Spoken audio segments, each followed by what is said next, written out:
दिल तड़पने से जरा तस्कीन होती है। तो जरा मचल के तड़प के कहिए या रसूल अल्लाह, या रसूल अल्लाह। मैंने कहा सुनो, मैंने कहा 1,24,000 तो उठा के रख दो, तुम 24 ही गिना के दिखा दो। बोले नहीं याद है। मैंने कहा हम गिना दें। अब मैंने गुफ्तगू का मोड़ बदला, जब मैंने देखा इसको याद नहीं है तो मैं उस पर हावी हो गया। मैंने कहा 24 की हम गिना दें। बोले गुरुजी अगर गिना दो तो बड़ी कृपा हो। हमने कहा तो सुनो, किताब का नाम भविष्य पुराण। भविष्य पुराण में लिखे 24 ऋषियों के नाम। हमने कहा जनाब इन 24 ऋषियों के नाम तुम्हें हम गिना देते हैं। और फिर मैंने उसको नाम गिनाना शुरू किए और 24 ऋषियों के नाम गिना करके फिर जो मैंने उससे कहा, मैंने कहा जनाब ये धनोत्री, हंगेरियू और कल की अवतार, ये लास्ट के जो 3 नाम हैं। और अगर आप कहो तो बोलो आपको भी 24 के नाम गिना दूं। बोलो गिना दूं?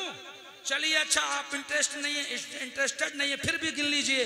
मक्ष, कच्छम, वारा, मोहनी, नरसिंह, परशुराम, रामचंद्र, कृष्ण, बलराम, वामन, बुद्ध, नारद, ऋषभदेव, कपिल, व्यास, हंस, पृथु, बतात्रे, नर, नारायण, देवस्तमन, धनोत्री, हंगेरियू और कल की अवतार।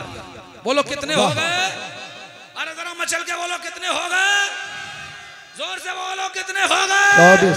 24। और मैंने कहा सुन, ये जो लास्ट वाला है जिसे कल की अवतार कहते हैं, ये भी मैं तुझे बता दूं, ये जो कल की अवतार है ये कोई और नहीं बल्कि जो तुम्हारी किताबों में कल की अवतार है वही मदीने का ताजदार है। वाह वाह वाह वाह, सुभान अल्लाह सुभान अल्लाह। नारे तकबीर, नारे रिसालत, मसलके आला हजरत, फैज़ाने गौसे आजम, जश्न ईद मिलादुल नबी, रजा कमेटी, हजरत अल्लामा मुफ्ती एहसानुल हक चतुर्वेदी, हजरत अल्लामा इरफान रजा कादरी साहब किबला जिंदाबाद। और सुनो, ये 24 ऋषियों के नाम गिना करके मैंने कहा जनाब अब आइए आपकी आंखों को मैं थोड़ा सा और खोल देता हूं। मैंने कहा कभी विशाखा, कभी मध्य प्रदेश में एक जगह है अमरकंटक। क्या नाम है? अमरकंटक। जोर से बोलो अमरकंटक। और मैंने कहा जनाब कभी अमरकंटक गए हो? बोले हम तो नहीं गए हैं। मैंने कहा तुम नहीं गए हो लेकिन मैं गया हूं अमरकंटक, क्योंकि मैंने किताबों में पढ़ा कि मुस्तफा के दुनिया में आने से 1000 साल पहले महाराजा विक्रमादित्य ने अमरकंटक में एक मंदिर बनवाया। मुस्तफा के आने से कितना पहले बोलो? 1000 साल पहले महाराजा विक्रमादित्य ने एक मंदिर बनवाया। और कहां पर यह मंदिर बनवाया? मुसलमानों अब एक थोड़ा सा एग्जाम आपका लेना चाहता हूं, थोड़ा इम्तिहान, थोड़ा परीक्षण करना चाहता हूं, जरा आपकी समातों को टेस्ट करना चाहता हूं।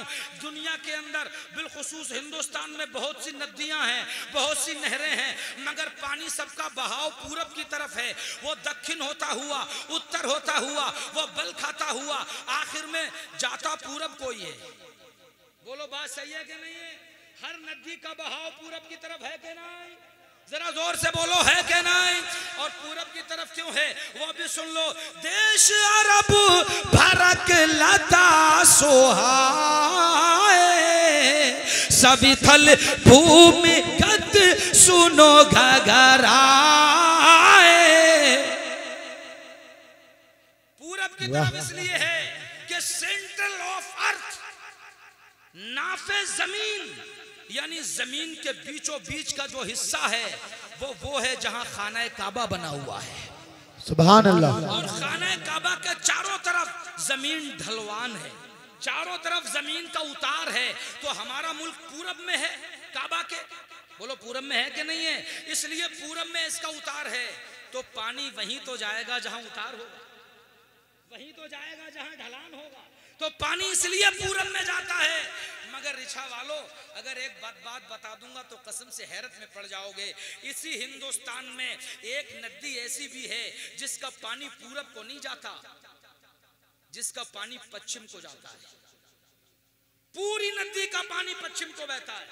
हो सकता है आप में से किसी ने भूगोल पढ़ा हो, किसी ने इतिहास पढ़ा हो, उसको ये बात मालूम हो, लेकिन आइए मैं आपको बता देता हूं वो नदी कौन सी है। अजी गंगा का पानी पूरब को, जमुना का पानी पूरब को, सरयू का पानी पूरब को, सरस्वती का पानी पूरब को, जोहिला का पानी पूरब को, नर्मदा का पानी पूरब को, मगर एक नदी है हिंदुस्तान में जिसका पानी पश्चिम को बहता है। आप कहेंगे कौन सी नदी है? मैं कहूंगा तो नाम नोट करो, उस नदी का नाम है नर्मदा। क्या नाम है? और है कहां? मध्य प्रदेश में, भारत के बीचों बीच, भूमध्य में, भारत के बीच में जबलपुर उसी नदी के किनारे पे बसा हुआ है। और निकलती कहां से है? अमरकंटक से। अमरकंटक से ये नदी निकलती है, पानी पश्चिम को। बोलो ताज्जुब की बात है कि नहीं है? हर नदी पूरब को मगर एक पश्चिम को दर्शाती है, लोगों को आकर्षित करती है, लोगों की तवज्जो को अपनी तरफ खींचती है ताकि देखें कि ये अकेली पश्चिम को, बाकी सब पूरब को। मतलब क्या है? इसी मतलब को समझाने के लिए मैं खुद अमरकंटक गया। जब मैंने वहां जाकर के देखा मंदिरों का एक लंबा सा समूह, बहुत पुराने पुराने मंदिर, मगर मैंने जब किताब में पढ़ा कि जहां से नर्मदा नदी निकली है, इस नर्मदा के निकलने के उस चश्मे पर महाराजा विक्रमादित्य ने एक मंदिर बनवाया था और उस मंदिर पे 24 ऋषियों की मूर्ति बनवाई थी। कोई नाके पे सवार है, कोई कौवे पे सवार है, कोई कमल के फूल पे सवार है, कोई छछूंदर पे सवार है, कोई जनाबे वाला मगरमच्छ पे सवार है, कोई खिंजीर पे सवार है, मगर सबके बीच में एक मूर्ति बनी है जो ऊंटनी पे सवार है। और उस पे लिखा है द्वादश्याम शुक्ल पक्ष से माधवी मासी माधवम जातु तद्रष्टु पुत्रम पित्रो हिरिष्टमान स्वाहा। लिखा है कि ये जो बीच वाला है ये सबके अंत में आएगा। जरा ऊंची, सबके अंत में आएगा और ये ऊंटनी की सवारी करेगा और जिस ऊंटनी पे सवार होगा उस ऊंटनी का नाम कस्वा होगा। मैंने कहा मुफ्ती इरफानुल हक साहब किबला आप बताइए ये कस्वा ऊंटनी कौन सी है? तो हुजूर ने फरमाया ये वही ऊंटनी है जिस पे सवार होके रब का महबूब मक्का से मदीना गया है, और ये वही ऊंटनी है जो हजरत अय्यूब अंसारी के मकान के दरवाजे पे जाकर के ठहर गई है। उसी ऊंटनी का नाम कस्बा है। सुभान अल्लाह, सुभान अल्लाह, जिंदाबाद जिंदाबाद, सुभान अल्लाह। बात समझ में आ रही है कि नहीं? और आगे बढ़ाऊं, ये बात खत्म कर दूं? चलो खत्म कर देते हैं क्योंकि टाइम भी बहुत हो गया, 1 बज गया। और आगे बढ़ाऊं? अरे सुभान अल्लाह, हम तो समझ रहे थे मिलेगा सुकून दिल, दर्द और बढ़ गया तुम्हें देखने के बाद। जरा मचल के कहें सुभान अल्लाह, सुभान अल्लाह। अब देखो बोलूंगा अकेला नहीं, अगर बोलोगे तो बोलूंगा, और तुम कहोगे मैं अकेला ही बोलता रहूं तो 1 घंटा बोलने की मेरी जिम्मेदारी थी। अब 1 घंटे के बाद तुम्हारी भी जिम्मेदारी है। अगर बुलवाना है तो साथ में बोलते रहो, और ये मत सोचो कि मैं अकेला जिक्र रसूल करूं, सब जिक्र रसूल करो, सुभान अल्लाह, सब करो और सब सुनो, सब जिक्र करने वाले का सवाब पाओ और सब सुनने का सवाब पाओ, मैं मेरे भी। लिहाजा तवज्जो करें मेरे भाइयों, अमरकंटक में ये मंदिर बना है, 24 ऋषियों के बीच में एक मूर्ति है जहां से ये नर्मदा निकली है। इस नर्मदा का अगर इतिहास पढ़ो तो तारीख में लिखा है कि नर्मदा, जोहिला और सोनभद्र ये 3 सहेलियां थीं। इन 3 सहेलियों में जो सोनभद्र था वो जेंट्स था। हुआ ये था कि नर्मदा और जोहिला, ये जो नर्मदा थी ये एक शहजादी थी, बादशाह की बेटी, इसका रिश्ता तय हुआ था सोनभद्र के साथ। तो सोनभद्र को देखने के लिए नर्मदा ने अपनी सहेली जोहिला को भेजा, कहा जाओ देख करके आओ हमारा मंगेतर कैसा है। जब वो देखने गई तो उन्होंने अपना ही टाका फिट कर लिया, नर्मदा का रिश्ता ही काट दिया और अपनी जुगाड़ फिट। आजकल ये भी बहुत हो रहा है, समझे? अगर कोई किसी को मंगनी में ना बुलाए तो वो उसकी मंगनी तोड़वा देता है, और उससे पूछो मंगनी कैसे टूट गई, बोले अगर बुला लेता तो मंगनी काहे को टूटती। और आदमी आजकल बुराई भी बड़े अजीब तरीके से कर रहा है। बोले भाई मैं तो नहीं कह रहा हूं उस लड़के को मिर्गी आती है, देखो मेरा नाम मत लियो, मैं नहीं कह रहा हूं मिर्गी आ रही हूं उसे। बोलो बात सही है कि नहीं है? मैं क्यों कहूं उसे रात में रतौंधी आ जाती है, मैं क्यों किसी की बुराई करूं? बुराई भी पूरी कर रहा और कह रहा मैं क्यों करूं उसकी बुराई? उसके घर पे जाके लड़की वाले के घर पे कह रहा भाई मैं क्यों कहूं कि लड़के को टीबी है, मैं क्यों किसी की बुराई करूं? भैया तुम जानो, तुम्हारा काम जाने, तुमने रिश्ता करा, मैं क्यों कहूं कि उसे टीबी है? मैं क्यों कहूं कि परसों चेकअप करा के आया टीबी डिक्लेयर हुई है? मैं तो नहीं कहूंगा, मैं तो किसी का बुरा नहीं चाहता। और छुरी भी मार रहा और बुरा भी नहीं चाह रहा, समझे?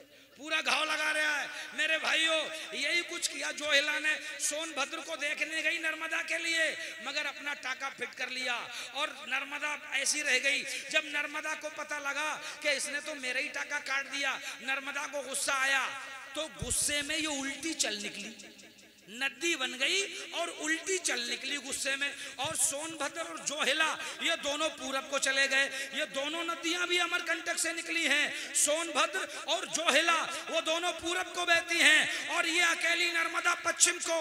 तो ये कहानी जो मैंने सुनाई ये इस्लामी कहानी नहीं है, ये इन लोगों ने बगड़ी है जो नर्मदा की पूजा करते हैं। और लिखा है कि गंगा में नहाने से पाप हर होते हैं, मगर नर्मदा के दर्शन मात्र ही से पापों का नष्ट हो जाता है। ये हिंदू पैथी में लिखा है कि गंगा में नहाओ तो पाप खत्म होंगे, मगर नर्मदा को सिर्फ देख लो तो पाप खत्म हो जाते हैं। अब मैंने कहा जनाब ये तो हो गई हिंदू मत, अब इस्लामी मत क्या है आओ वो हम तुम्हें बताते हैं। सुनो, इस्लाम कहता है कोई लड़की नदी का रूप धार नहीं सकती। अरे हमसे पूछो ये नर्मदा पश्चिम को क्यों जा रही है, तो एहसानुल हक कहेगा कि पश्चिम में अरब सागर है और अरब सागर की सरहदें मदीने के शहर से जाकर के लगती हैं। ये नर्मदा हिंदुस्तान से खिराजे अकीदत लेकर के मदीने वाले की बारगाह में पहुंच रही है और कहती है या रसूल अल्लाह मैं वहीं से आई हूं जहां से आपको ठंडी खुशबू आया करती है। वाह वाह वाह वाह वाह, सुभान अल्लाह सुभान अल्लाह, जिंदाबाद जिंदाबाद। अब डॉक्टर इकबाल की जुबान में मुझे कह लेने दो, टूटे थे जो सितारे फारस के आसमां से, फिर ताब दे के जिसने चमकाए कहकशा से, मीरे अरब को आई ठंडी हवा जहां से, मेरा वतन वही है मेरा वतन वही।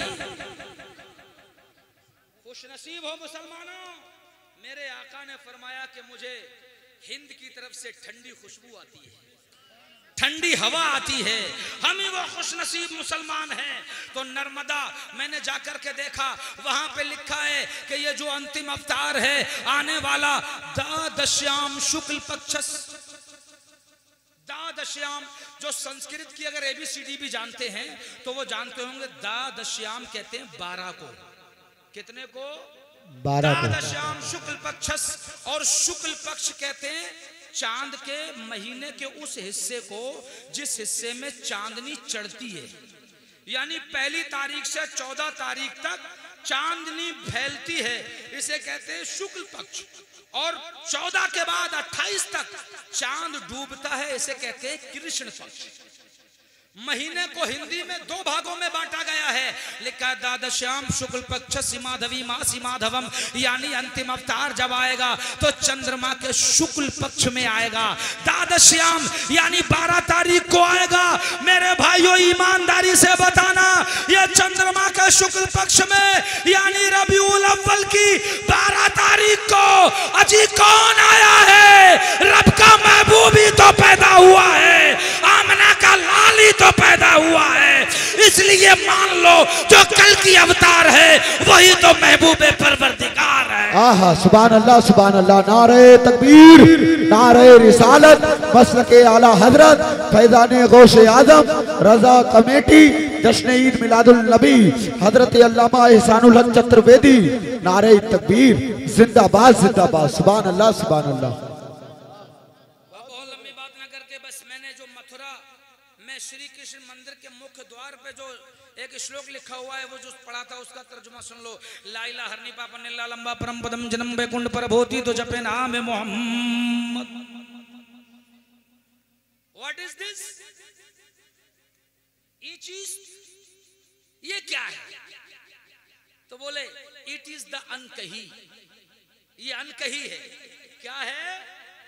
बोलोगे नहीं? तुम नहीं बोलोगे तो फिर हम भी नहीं बोलेंगे। बात बोलो क्या है? मैं फिर कह रहा हूं, ये खामोश मिजाजी तुम्हें जीने नहीं देगी। इस दौर में जीना है तो कोहराम मचा दो। ये क्या है? अनकही। मैंने कहा व्हाट इज द अनकही? अनकही क्या? बोले जो कभी ना कही। अनकही क्या? जो कभी ना कही। मैंने कहा जब कभी ना कही तो अब क्यों कही? बोले अब अटकी तो कही। मैंने कहा क्यों अटकी? बोले जब जान जिस्म से सटकी तो कहते हैं कि अब अंतिम